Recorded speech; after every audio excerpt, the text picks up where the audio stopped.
Persiapan isolasi mandiri, di sini kita memerlukan alat yang perlu kita siapkan.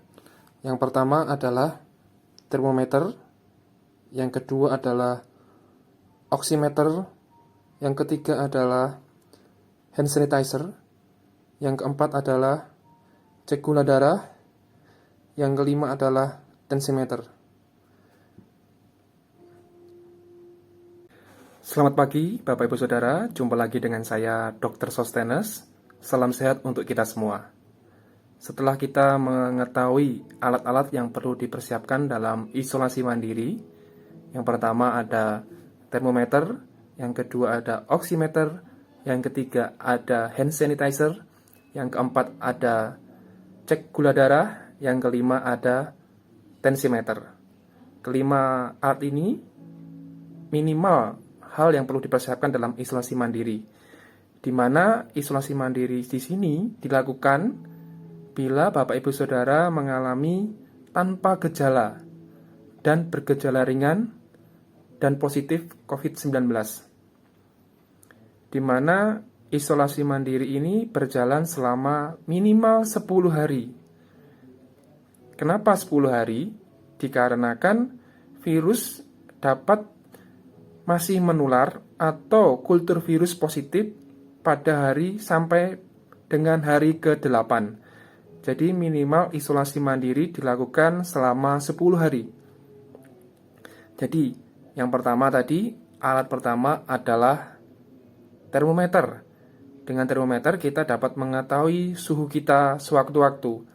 Apakah kita sedang panas, tinggi, atau sedang dalam keadaan normal saja. Yang kedua, oximeter. Oximeter ini penting karena oximeter dapat mengukur oksigen dalam darah kita. Contohnya, apabila dalam isolasi mandiri ini kita bertambah sesak, bisa jadi oximeter kita dalam keadaan rendah, di bawah 90, maka memerlukan oksigen.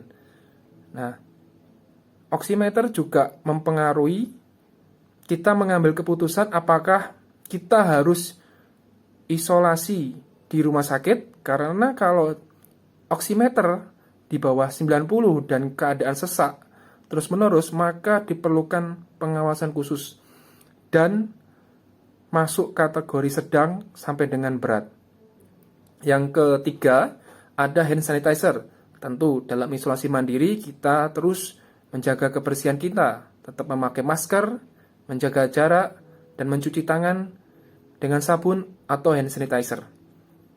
Yang keempat, saya tambahkan ada alat cek gula darah bila Bapak Ibu Saudara memiliki riwayat gula darah, di mana riwayat atau comorbid dapat memperberat kondisi jika Bapak Ibu mengalami COVID-19. Yang kelima, ada tensimeter, juga merupakan kalau Bapak Ibu Saudara memiliki riwayat tensi yang tinggi, di mana Bapak perlu mengontrol tensi sehari minimal 1 kali.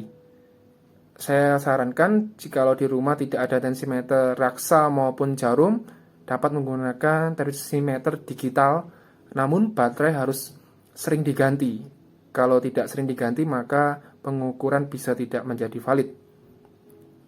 Bapak Saudara, demikian persiapan. Dan tentu dalam isolasi mandiri ini Bapak Ibu Saudara harus dalam pengawasan dokter. Jikalau Bapak Ibu Saudara mengalami hal-hal yang memperberat dalam isolasi mandiri ini di rumah, maka Bapak Ibu Saudara harus menghubungi dokter atau puskesmas atau fasilitas kesehatan atau rumah sakit terdekat. Demikian Bapak Ibu Saudara, tetap melakukan protokol kesehatan dan selamat melakukan isolasi mandiri dan tetap sehat selalu. Terima kasih.